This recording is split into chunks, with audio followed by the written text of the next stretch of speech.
네, 레드캠프 오늘은 유상범 국민의힘 의원과 함께합니다. 어서 오세요, 의원님. 네, 반갑습니다. 네, 2주 만에 뵙네요. 네, 감기 다 나셨네요. 그렇죠. 아유, 진짜로 독하더라고요.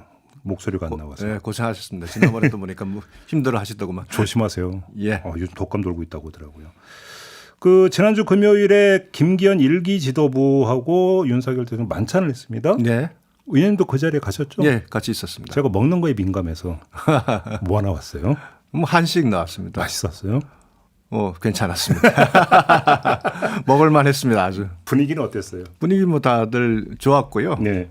뭐 이미 1기 지도부 사실 고생 많이 했고 또 사실 이번에 뭐 강서구청장 보궐선거 결과로 책임지는 차원에서 당의 쇄신 차원에서 사실 사퇴를 하는 그런 부분에 대한 이제 위로의 말씀도 있었고 네, 그래요. 뭐 총선과 관련돼서 어떤 성공을 거두라는 노력해달라는 뭐 격려의 말씀도 계셨고 그랬습니다. 일부 보도를 보니까 내년 총선 판세 등을 주제로 대화를 나눴다.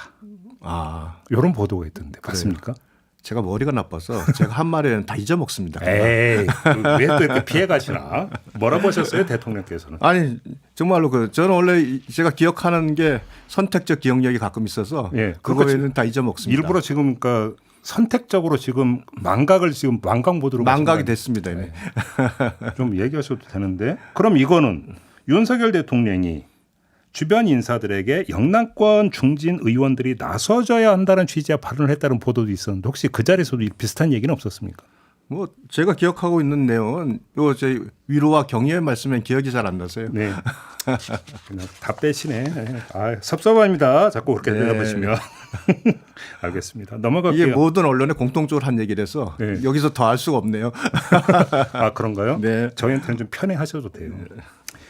이뇨한 혁신위원장. 네. 지금 이제 그 친윤 지도부 인사들에게 뭐 불출마 또는 수도권 험지 출마는 이제 계속 요구를 하고 있지 않습니까? 네. 뭐 일단 전화도 하셨다 그러대요. 그러니까 혹시 네. 의원님은 전화 못 받으셨습니까? 제가 아직 그 정도 레벨은 안 되는 모양입니다. 그런가요? 네. 못 받으셨고 아무튼 그냥 한 의원으로서 네. 어떻게 평하십니까? 필요하다고 보십니까?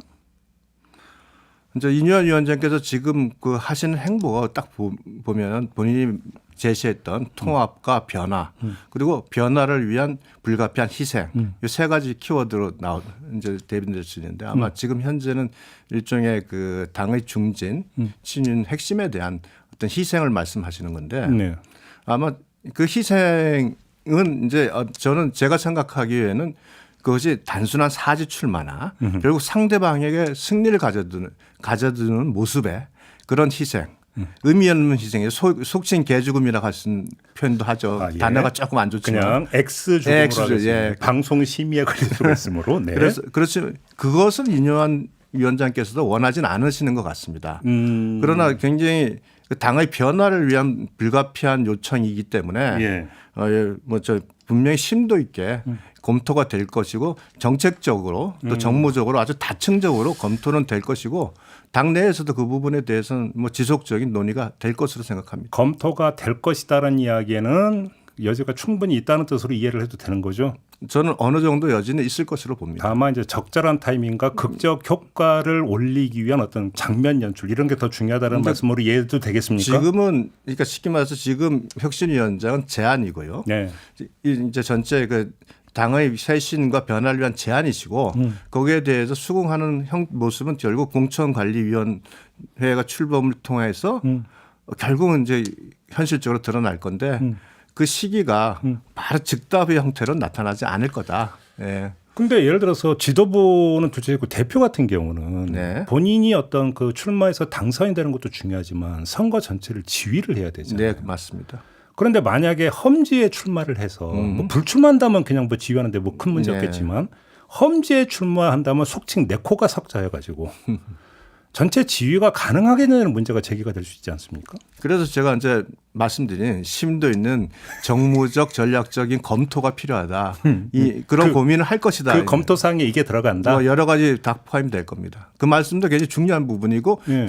그래서 제가 말씀드린 것이 결국 그것이 희생이 사주로 가는 것이거나 상대방이 승리를 안겨주는 모습 예. 또 선거 전략의 어떤 방향에서 문제가 된다면 네. 그건 당연히 검토돼야 된다는 거죠. 지금 뭐 일부 보도를 보면 김기현 대표가 사실은 이제 울산 출마는 포기한 것으로 거의 이제 뭐 기정사실처럼 보도하는 것도 나오고 있거든요. 네. 그렇게 봐도 되는 겁니까?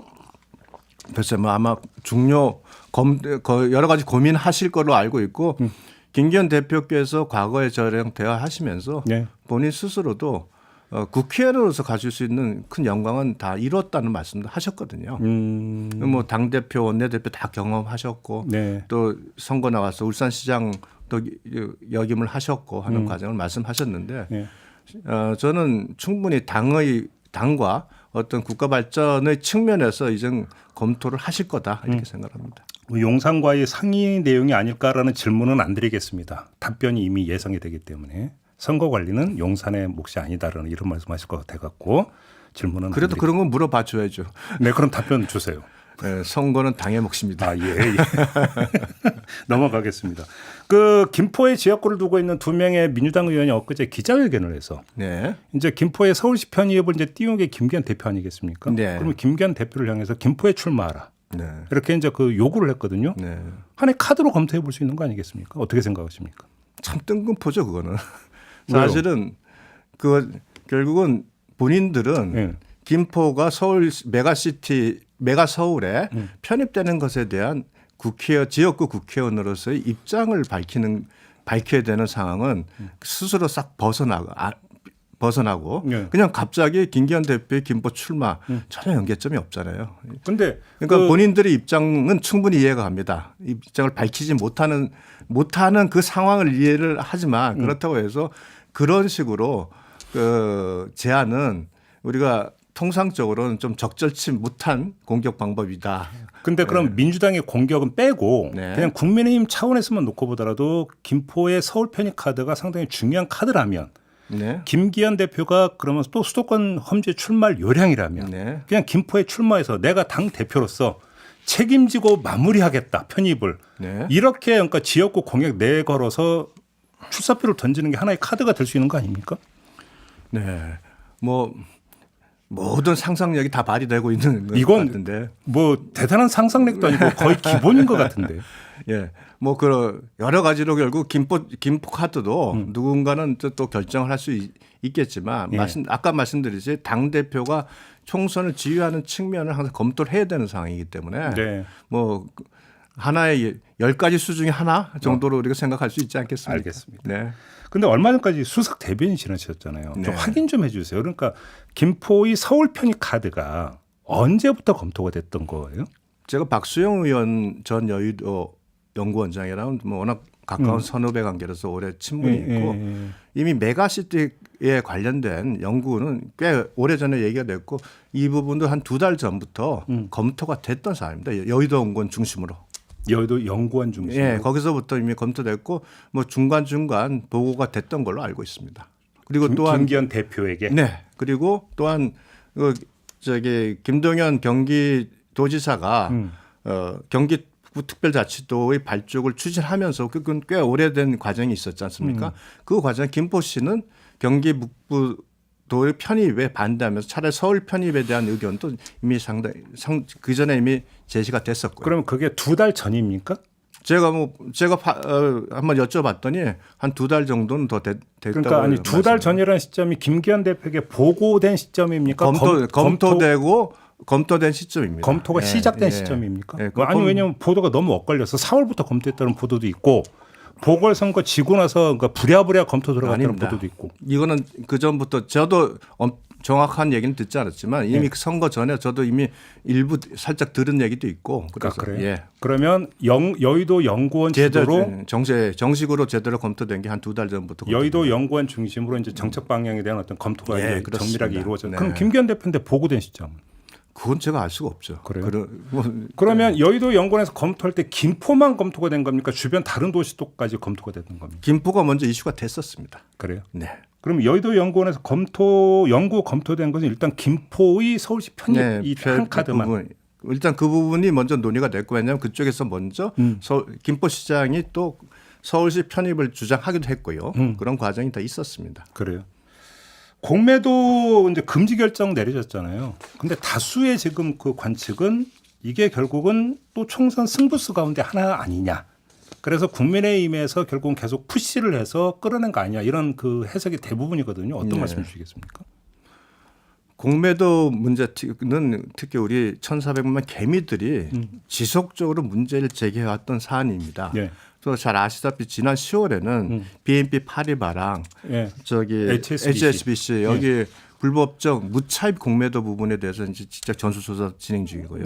최근에는 2차 전지 문제가 그로 인한 그 여러 주가와 관련된 공매도가 또 문제가 돼서 개미들이 분노가 폭발되는데 이게 지금 상당히 오래 기간 동안 지속된 사안입니다. 예, 예. 결국은 이제 증시의 신뢰 회복, 그다음에 공정성 측면에서 여러 가지 검토를 해왔고 그래서 이번에 그 결정을 한 겁니다. 그래서 1탄 김포시, 2탄 공매도, 3탄이 뭐냐? 상속세 완화이냐? 이런 지금 그 분석도 나오던데 맞습니까? 아니 뭐 구체적인 내용은 저도 궁금합니다. 그러나 네. 중요한 정책에 관련돼서는 특히 여의도 연구원 중심으로 상당히 오랜 기간 네. 적어도 몇 개월 전부터 계속 검토되고 그 외에 여러 개가 있다.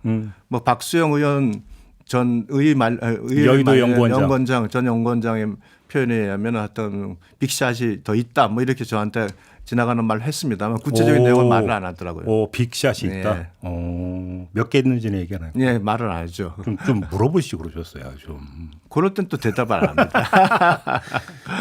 이준석 신당 가능성 어떻게 보십니까?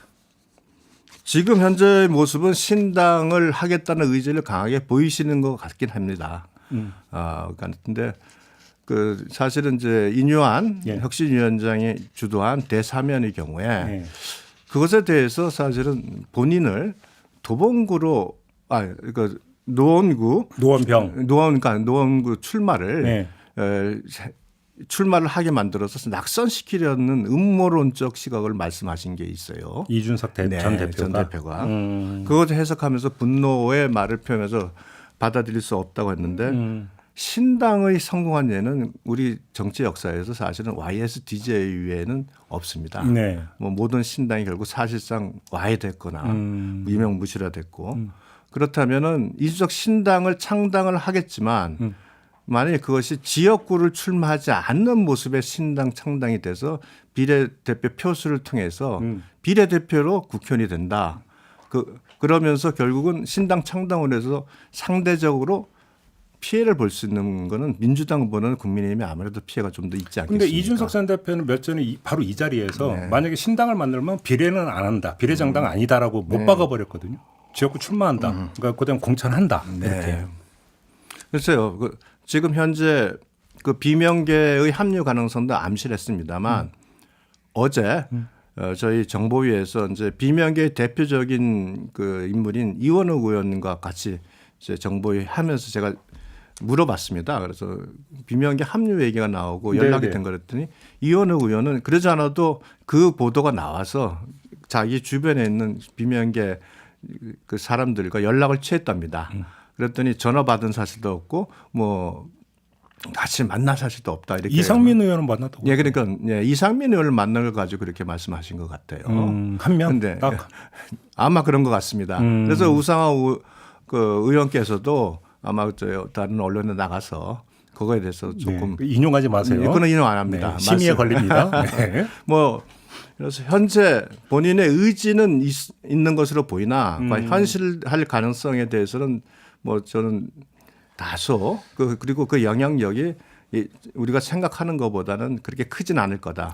그러나 신당이 나온다면은 결국 상대적으로 국민의힘에서 결국은 그 신당으로 인한 피해는 좀 볼 수밖에 없을 것이다. 그런데 돌아가는 양상을 보면 이준석 전 대표의 단독 플레이가 아니라 김종인 전 비대위원장과 뭔가 좀 상의를 하고 있는 것 같고 만약에 그렇다라면 금태섭 신당이나 양양자 신당하고는 아울러질 수 있는 가능성이 남아있는 거 아닙니까? 그분들이 이준석 대표와 합류를 한다. 저는 일단 뭐 여러 가지 이유가 있겠. 여러 가지 말씀을 드릴 수 있겠지만 저는 뭐 상당히 회의적으로 보고요. 왜요? 안 좋게 생각한다. 서로 간에 이미 경험을 다 했습니다. 금태섭 그 대표도 이수석 전 대표와 당을 같이 하면서 경험을 다 해봤고 그렇기 때문에 그것은 사실은 가능성이 적다고 보고 김종인 대표와 과연 어떤 모습으로 그림을 그리느냐 그거는 김종인 그 전 대표의 말씀을 들어봐야 안다고 생각합니다. 물론 그렇긴 하겠죠. 네. 조국 신당선 어떻게 평가하십니까? 아직 재판 중이지 않습니까?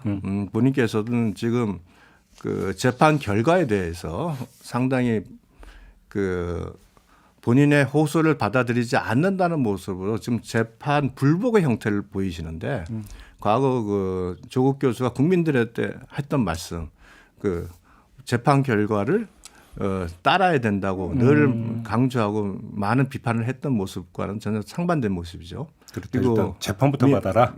그게 더 중요하지 않습니까? 본인이 만일 적어도 이걸 그 비법률적인 방법을 한다면 재판 결과가 확정되고 나서 하실 말씀이지 재판 중에 하실 말씀은 아닌 것 같습니다. 알겠습니다. 오늘 조간을 보니까 네. 용산에서 연말에 그러니까 전면 개각 수준에 네. 지금 인사 검토에 들어가 있다라고 이제 보도가 나왔고 그 대상에는 한동훈 법무장관도 포함이 되어 있다. 네. 지금 이런 보도 오늘 아침에 나왔어요. 네. 누구보다 정통한 분이시니까 한동훈 장관이 이번에 장관직을 그만두는지 그만두면 어떻게 정치권으로 오는지 예측을 해 주신다면. 그만두는지에 대해서는 제가 뭐 지금 전혀 정보가 없어서 답을 못 하겠습니다만 네. 그만둔다면 네. 과연 이제 한동훈 장관의 행보가 어떻게 될 거라고 물으시는 부분에 대해서는 아마 정치권으로 올 거로 저는 생각을 합니다. 대통령 지지율이 40%가 안 됐는데요. 저번에 그러셨잖아요. 40% 돼야 된다고. 네, 맞습니다. 네. 그런데 제가 그래서 그만두는 거에 대해서는 제가 답을 못 한다고 하지 않습니까? 오면 지역구 출마입니까? 비례입니까? 결국은 그건 당에 가장 필요한 부분으로 요구를 할 것이고요. 그러니까 쉽게 하면 당이 필요하다는 것은 한 지역구에 매이는 것은 별로 도움이 안 되니까 네, 그렇습니다. 당의 간판으로 움직여야 되니까 비례 주는 게 맞다. 이 말씀이신 거죠? 네. 그런 거죠? 그런 부분도 당연히 고려할 거고 그러나 예. 본인의 정치적인 어떤 입지를 생각한다면 상대적으로 본인의 그 당의 우세 지역에서 활동을 하면서 전체의 지역을 영향을 미치는 그런 모습. 그렇게 그러니까 선대본부장의 지역적 선대본부장의 모습으로 또 갈 수도 있다. 수도권 생각합니다. 선대본부장 네, 이런 그렇습니다. 식으로. 알겠습니다. 마지막으로 어제 저희가 홍익표 더불어민주당 원내대표 인터뷰를 했는데 이제 탄핵 소추 가능성. 네. 한동훈 장관은 물론이고 이동관 방통위원장까지 네. 언급을 했는데 이동관 네. 방통위원장 탄핵 부분에 대해서 어떻게 평가하십니까? 글쎄요, 이제 이 탄핵이 이제 정치가 사법화하는 대표적인 이제 선례가 되고 네. 이게 탄핵이라는 것은 국가 최고 권력자가 법치주의, 어제 자유민주주의 체제를 흔드는 위법성을 보여줄 때 사실 의회가 그 권력을 견제하라는 것인데 네. 이제는 그 마구 칼을 쓰고 있거든요. 그래서 아마 그 지난번에 안동환 검사의 사태와 같은 모습으로 진행은 될 것으로 보입니다. 그런데 이거는 대한민국 정치에서 이제 가장 큰 흑역사로 기록될 것으로 생각을 합니다. 그렇군요. 야당이 됐다는 이유로 야당에서 다수당이 됐다는 이유로 아예 국정 운영을 아예 막아버리겠다는 그 어떤 오만함과 너무 남발한다. 그걸 보이는 거죠. 그렇게 보시는 거죠. 네. 알겠습니다. 오늘은 여기까지 진행을 해야 될 것 같네요. 고맙습니다, 의원님. 네, 감사합니다. 네, 유상범 국민의힘 의원과 함께했습니다.